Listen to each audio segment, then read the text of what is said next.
After 14 seasons with Tampa Bay, he's hanging up his cleats.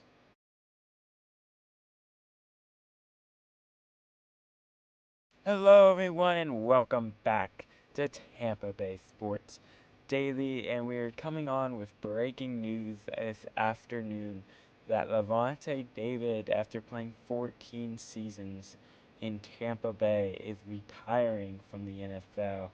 And this isn't surprising after the events of the last couple of weeks of free agency, with them selling Alex Anzalone and then Rosen yesterday, signing another linebacker yesterday. It's not surprising, but still hurts, and I guess tugs on the heartstrings definitely. And if you watch this press conference, it would be hard to say your heartstrings weren't tugged. As someone who grew up watching Lavonte David, I was 6 years old when he was drafted out of Nebraska in 2012, and he said it in his press conference that he gives credit to that Buccaneers or front office. Greg Schiano, I think Tom Miller was the GM at the time. Before Jason Lighting, gave a lot of credit to them for believing in him and like really pushing him those first couple years. And I think we learned a lot of things about Lavonte as a person in this press conference, because he really said a lot of things that made me like earn respect for him and his family. He went into talking about his family a little bit and saying that he had to fight for everything that he got, and he didn't really earn anything. That sometimes he would be riding a bike to football practice. Like his dad would be riding a bike and he would be sitting on the back, which just was insane. And it's an insane level of dedication to the sport that you play. And then he didn't even think he would go to a D1 school, get drafted in the NFL, and seeing him achieve that and achieve that for 14 years and playing for the same team is incredible. And just, I have a ton of respect for Lavonte David. I think he's a fantastic linebacker. He shows it in and out that he's not just a fantastic linebacker, but a fantastic person. You can see that based on how all of the players who are surrounding him have posted or were at the ceremony, his announcement ceremony. I mean, you had former players like Keith Tandy, Jared McCoy, Donovan Smith, Cameron Braid, a lot of former Buccaneers players who, I guess, were around him, and that they show how, I guess, how meaningful an impact Lavonte David had on them. And it's tough because, when you have someone who's been with your franchise for so long, it's hard to see him leave. And I don't mean that in, like, the case of, like, signing with another team, because that hurts too. Like, when Steven Stamkos, Evan Longoria, those players got traded or signed somewhere else, it hurts. But watching a player play their whole career with your team, it just gives you a different level of gratitude and strength, because you're like, holy crap, this person did the opposite of the norm. The norm right now is sign wherever's paying you the best money. And with Lavonte David, that wasn't it.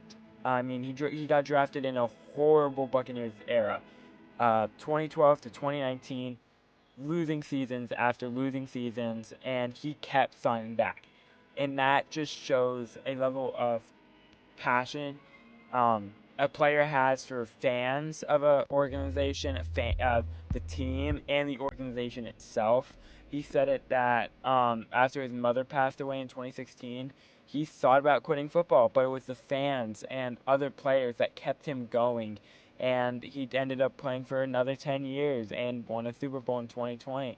And he said that was the highlight of his career, obviously. I mean, winning a Super Bowl will be, but he also said there were a lot of other highlights, allowing himself to be the best player he can be, and just being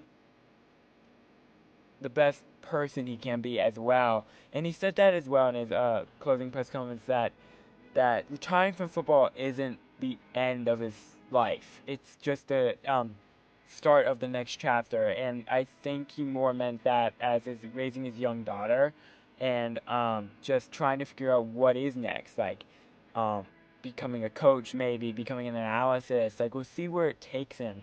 But I like the questions that the reporters that were there asked. Obviously, I was not there. I am in Kansas. But I like the reporters that they asked. I think it was the first one. I think it was J.P. Peterson. He asked if he thinks he's deserved to make the Hall of Fame, basically. And Lavonte said that he can't control what happens, that he doesn't really understand the system of how it works and stuff, but that his numbers do the talking. That what he did does prove what he thinks it is. He's saying, I'm not going to use my words. My numbers show I should be in it. And they do. I mean, he tied Derek Brooks for most tackles in Buccaneers history. He was a fantastic linebacker year in, year out. Consistent, underrated, just a fantastic player. And just, it's, to wrap it up, it's tough. Because, especially for me, in my view of watching the Buccaneers from when I was born to now. Lavonte David has been there for 14 years of the 19 years I've watched Buccaneers football. I say 19 because I'm 19 and he was in the NFL for 14 years. Drafted in 2012. I went to my first game in 2012. It was against the Buffalo Bills. And he got an interception in that game, and I just remember that. It was like he came across, the receiver picked it off, and it was great. He's also made some plays in other games. I've been to Seattle. He had a fumble recovery in 2016. In the last game I went to, 2025, the last game he played, he had a fumble recovery against the Panthers, which stopped the Panthers from driving and ended up leading to the Buccaneers winning that game and possibly winning the division. Obviously, that didn't come to fruition, and he talked about that he played that best he could in that game. He couldn't control what else happened, but he knew he had to play the best of his abilities in that game. And it's tough. And I see people posting that this is the worst Buccaneers offseason ever. And it's tough when you lose two all-time players.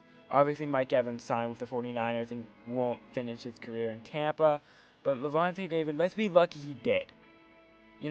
14 years with an organization, you just don't see that. And it's impressive, and all of my respect and gratitude goes to him because he is literally one of the best linebackers I've ever watched. I've always found him underrated. And he is just an incredible, incredible football player. And just thank you, Lavonte, for all you've done for not just the Buccaneers, but the Tampa Bay area, and just being a leader and resource in the Bay Area for 14 years. And whatever your next chapter is, I hope it's fantastic because you deserve all of the love in the world. And thank you, Lavonte, for the 14 years you played in Tampa Bay.